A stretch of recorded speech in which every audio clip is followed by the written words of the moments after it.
Hello, welcome back to part two of Tapered, rafter, and column knee joint creation. So let's switch straight to Tekla structures environment.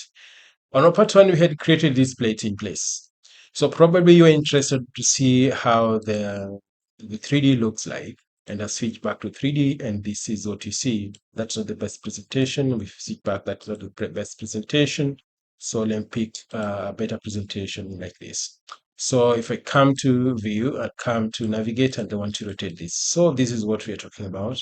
So this is the plate that is in place. So we are going to create our connection and step by step so that if I leave it, we wind up at the end of the lesson, we'll be able to create a similar thing like this. So let me switch back to my elevation view. So in here, I want to remove these clashes because you can see our column moves all the way inside our rafter. So what do? I want to remove it. I want to trim it off by cutting off or trimming off the part of our part of this section of our rafter. So to do that, I'll come to edit and come to line cut. I'll select this rafter and I want to cut it off from this point. So I'll just snap on that spot, define the first option, the first point, and my second point will be here. So my second point is there, and pick the part we want to cut off. So we've cut off this section of our rafter. So if I right click and redraw, I'll refresh and remove any symbols or remains of cuttings or points. So if I select on the rafter, you can see where our rafter ends. So another thing you can see, it's still clashing or still moving, it is still passing through our plates. So again, I'm going to come to splits, and then I'll snap on that spot. I'll snap on this spot. Is not responding actively, so let me just zoom close. I'll select on this member and snap on that spot bottom there and move all the way to this far end here. This far end here. Or I'll come to fit end. I'll select on this and I want to fit it from here to here. So I've fit it from that spot. So you can see it's ending right here, but still clashing on the other side. So let's just delete that. So we have that in place. So on the same joint, you can see you see another part of this column protruding inside our flange, inside our rafter. So we want to trim this off here. So what I'm going to do, I'm going to come to line cut, select the part we want to cut off, and I want to snap on that spot, and I'll move all the way to that spot and pick the part we don't want to, we don't want, and that will be trimmed off. So you can see we have our rafter and we have our column. But another thing you can see is there's a gap inside here. How do you fill this gap? This gap, we can fill it by coming to fit part end, and select on this. So once we've selected on that, we'll define where this fitting should end. So we want that fitting to end right there, right there. So yeah, click on that. So you can see the fitting has been done. So that is part of our column, and this is part of our rafter. So the next thing we'll place is just the bolt, place the bolts right there. So we want to place a stiffener plate on this far end. So first of all, what we need to know is the dimensions, because the stiffener will not be a whole stiffener that will pass through the entire column flange. So let me first of all switch back to my isometric view. So once I've switched back to my isometric view, I want to just take this dimension from half the flange. I'll come to measure, and I want to take this measurement from that spot and that spot. This is 120, or I mean 121. So what I'm going to create is a stiffener of 121 width. So let me switch back to the elevation view, and I'll click on the grid line 1.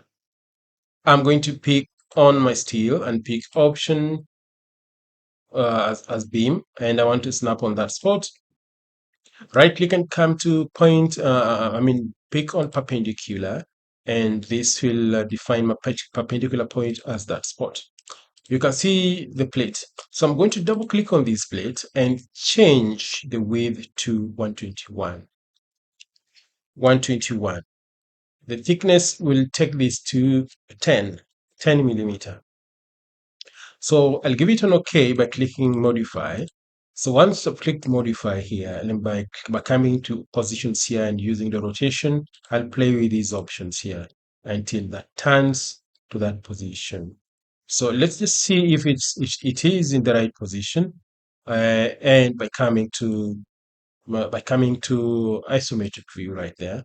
So this is where it is, but it's not actually uh, matching the best. It's not the right position. So what I'm going to do, I'm going just to select on it and come here and pick a left. It has changed to left. So if I switch back to my elevation view, you can see it is in the left, but it's not well placed. So part of it we just do manually, select on that and select on that edge and just match it to that. So the next one, we just select on it, right click and come to mirror, close, copy spatial mirror. So I want to mirror it from that line to this line. First of all, check the orientation of your XYZ axis, XYZ. So I want to take it to default prior to mirroring this to the other side. So what do we do? First of all, let's do this one go. I'll come back to my grid line and I want to add another stiffener here. I'll come to beam and I want to snap right here at the edge there and move all the way to that spot, and I have my plate in place. So this will be a little bigger instead of instead of a 10 millimeter, this will be 16, and I'll go ahead and click apply. So this will be placed midpoint, and that's where it should be. So let me switch back to isometric view and check whether the placement is right. So if I come to isometric view, it's not in the best position we intend it to be on. So I'll come back to elevation view and I'll pick on it. I'll come to edit right there, and I want to cut it from that spot. I don't need this far end protruding on the other side. And I'll do the same thing here by coming to split. I'll pick on this and I want to trim off this section here. Let me redo that. Select on that.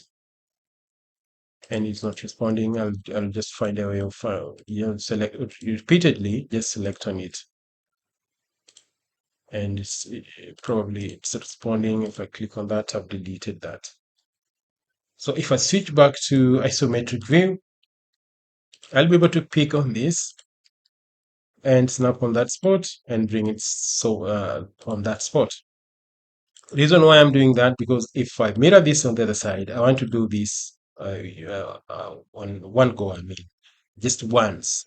So let me come to view, because we want to restore our XYZ plane to the global position. So I'll come to view here and come to view plane, work plane, and click parallel XYZ and click change. So once I click change, it will be on that spot. I'll close that. So I'll come here and select that stiffener, select the stiffener, and right click and come to spatial copy. So under spatial copy, I'll pick on mirror, and I want to mirror this using that plane and click copy. So once I've copied that, I'll right click and come to navigate and pick rotation with mouse, left click and hold and rotate. You can see we've mirrored that on the other side. So the next part remaining is bolt placement. Bolt this part and this part. So let's meet on the next presentation or the next part of our training. Bye bye. I'm Morris Limba, and let's meet then.